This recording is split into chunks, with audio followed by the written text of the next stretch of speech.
Bonjour, c'est Ursule. Bienvenue à Vie et Miséricorde. On est le 18 juin 2026. Alors, je viens parler de passons de l'autre côté. Amen.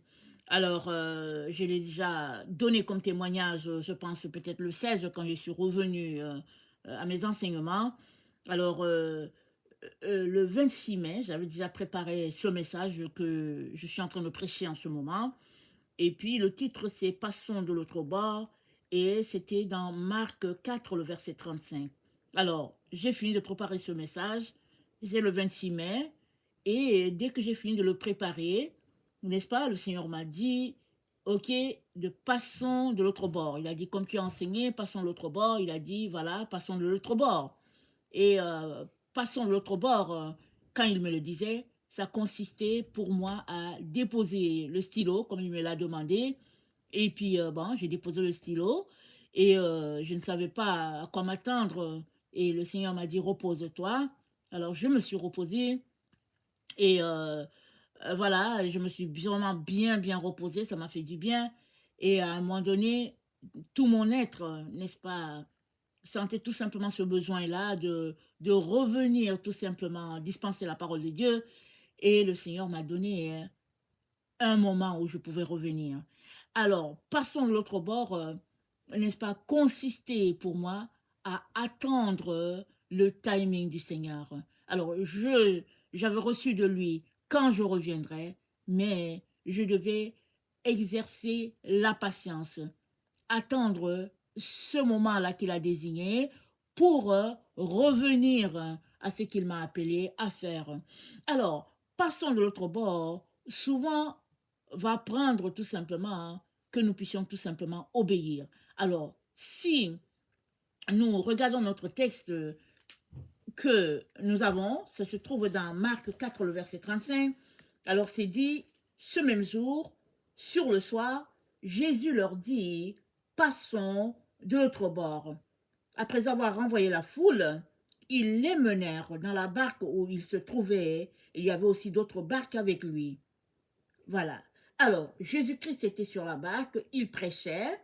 Alors, il s'est éloigné de terre afin que sa voix puisse porter. Il était au niveau de la mer, n'est-ce pas? Il s'est éloigné, n'est-ce pas, hein, pour aller plus du côté de l'eau.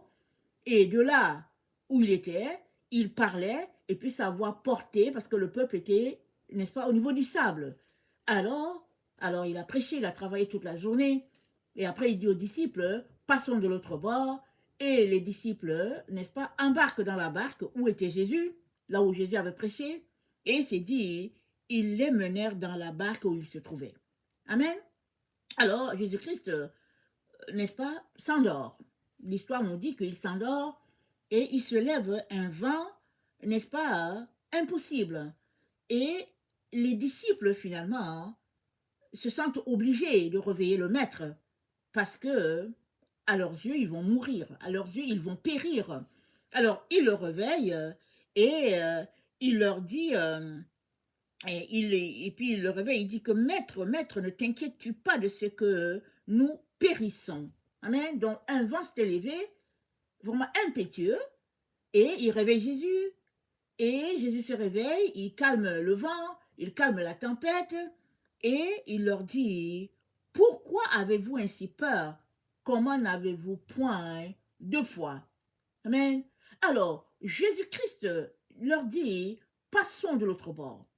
Alors, de l'autre bord, c'est d'autres expériences, c'est un autre enseignement, une autre école. Dans le cas de notre texte ici, Jésus-Christ, n'est-ce pas, savait, ou bien il avait reçu de Dieu qu'il devait arriver sur le territoire de Gadara, parce que là se trouvait un homme possédé par les démons, enchaîné, il brisait toutes ses chaînes, il dormait dans les sépulcres, et voilà, il n'y avait rien d'autre à faire pour lui que l'intervention de Dieu.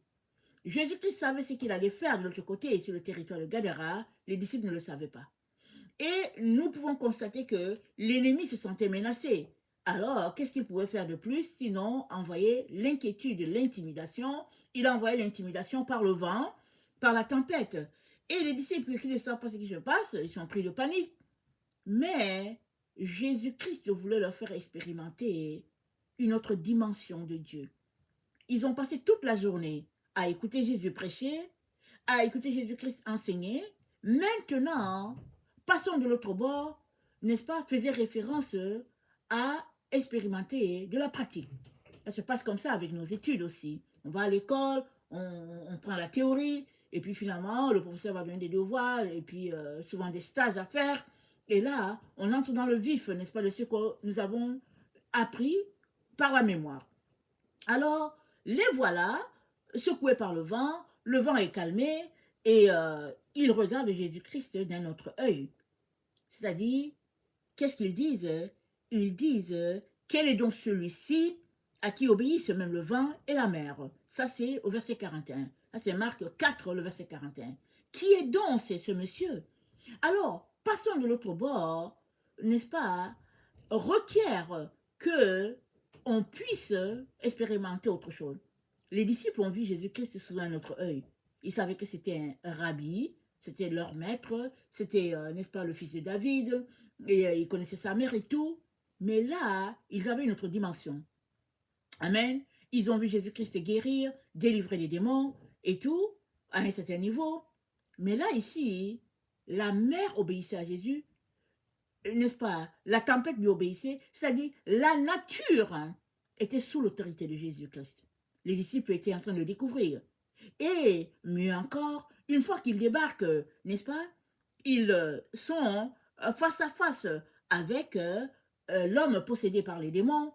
Et Jésus-Christ délivre l'homme qui lui dit qu'ils sont légions en lui. Alors, là encore, ils voient un autre spectacle à leurs yeux. Mais ce n'est pas un spectacle pour être un spectacle. C'est Dieu qui est descendu à cet endroit-là pour délivrer son fils longtemps enchaîné, possédé par le monde spirituel des ténèbres. Et les disciples découvrent autre chose, ils voient, n'est-ce pas, la puissance de Dieu en action, mais surtout, ils peuvent voir comment un être humain devenu contrôlé, c'est-à-dire un être humain longtemps contrôlé par des démons, devient subitement, sous leurs yeux, dans son bon sens. Parce que c'est dit que quand les gens du village sont venus, ils ont accouru, n'est-ce pas, avec tout ce qui se passait, parce que Jésus-Christ a chassé les démons, il les a envoyés dans le troupeau de pourceaux, et finalement, le peuple, les villageois, ils arrivent, ils voient cet homme-là, que eux-mêmes ont enchaîné, n'est-ce pas? Ils le voient dans son bon sens et habillé. Alors, quand on est dans tous les sens, c'est pas aux vêtements qu'on va penser. Alors cet homme, est-ce qu'il savait, est-ce qu'il était conscient qu'il était nu ou pas? On ne sait pas qu'est-ce qui s'est passé. Mais toujours est-il que il était dans un état différent de ce que tout le village le connaissait. Et passons de l'autre bord. Pour les disciples, c'était expérimenter une autre puissance de Dieu, c'était voir, n'est-ce pas, la gloire de Dieu là sous leurs yeux, mais passons de l'autre bord, pour une autre personne, ici l'ont possédé, c'était la délivrance à tout jamais, parce que tout de suite, quand la lumière de Jésus-Christ l'a pénétré, il a dit à Jésus, je veux venir avec toi, je veux te suivre. Jésus-Christ lui a dit, non, vas-y annoncer aux gens ce que j'ai fait pour toi, et l'histoire dit que c'est ça qu'il faisait. Alors, nous sommes, nous aussi, enfants de Dieu, appelés tous les jours à passer de l'autre bord. Et passer de l'autre bord va demander, n'est-ce pas, que tu puisses entretenir ta relation avec le Seigneur. Chaque jour, te réveiller, dire bonjour à Dieu ton Père et, n'est-ce pas, communier avec lui, bâtir ta relation avec lui. Et si lui a quelque chose à te dire, alors il te le dira. Il te dira quoi faire parce que c'est au Père d'organiser la journée pour ses enfants. Alors Dieu organise notre journée. Il a donc organisé la journée, n'est-ce pas, pour ce monsieur-là, si bien que à Jésus-Christ, Dieu a dit quoi aller faire pour son enfant possédé dans les sépulcres. Alors, tout cela, c'est pour te dire que passons de l'autre bord, n'est-ce pas, va demander que tu puisses décider de laisser le chemin sur lequel Dieu n'est pas et embrasser totalement le chemin de Jésus-Christ à 100%. Alors dans Galates 5, au verset 16, c'est dit, je dis donc, pardon, c'est pas lui, dans Galates 4, le verset 1, c'est dit, or, aussi longtemps que l'héritier est enfant, je dis qu'il ne diffère en rien de l'esclave, quoi qu'il soit le maître de tout. Alors, ça veut dire quoi? Ça veut dire que aussi longtemps que nous demeurons enfants, c'est-à-dire immatures, on ne peut pas recevoir ce que Dieu a pour nous. Amen? On ne peut pas le recevoir. Et tout ce qu'il veut pour nous, c'est de nous aider à passer de l'autre bord où il va nous équiper pour faire l'œuvre à laquelle il nous a appelés. Parce que c'est dit que celui que Dieu a appelé, il équipe. On n'attend pas d'être équipé pour être appelé. Non, Dieu nous appelle et lui-même nous équipe, n'est-ce pas, pour son œuvre. Et ça, c'est le souhait de Dieu pour nous, c'est-à-dire vouloir grandir, mais ça devrait aussi l'être pour nous-mêmes.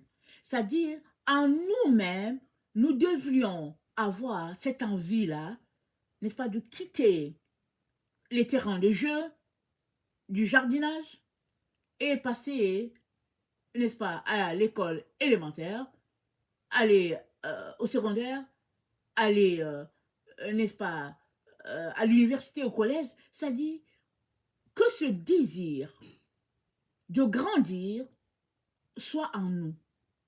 Et ça, c'est dans ta relation avec Dieu que tu vas recevoir chaque jour de vouloir plus avec Dieu. Alors je viens nous encourager, n'est-ce pas, à ne pas nous laisser distraire dans ces temps où nous nous trouvons. Il y a beaucoup de distractions sur la terre. Beaucoup. Partout où nous nous trouvons, il y a la distraction. Mais si nous décidons de nous concentrer sur Dieu, c'est-à-dire lire la parole, prendre du temps avec lui, louange, prière et tout, le Seigneur va nous aider à passer de l'autre bord parce que de l'autre bord, il y a des choses extraordinaires. De l'autre bord, c'est le désir de Dieu pour tout un chacun. Alors je viens nous encourager et si tu n'as pas encore donné ta vie au Seigneur, voilà l'occasion. Il suffit d'ouvrir ta bouche, de lui dire Seigneur Jésus, sois mon maître, sois, n'est-ce pas, mon sauveur, et aide-moi à passer de l'autre bord. Et le Seigneur, n'est-ce pas, viendra faire sa demeure en toi, et il te guidera, il te dirigera, et sa lumière sera constamment avec toi jusqu'à ce que tu finisses ton parcours sur la terre. Que le Seigneur bénisse sa parole. Amen. Alléluia.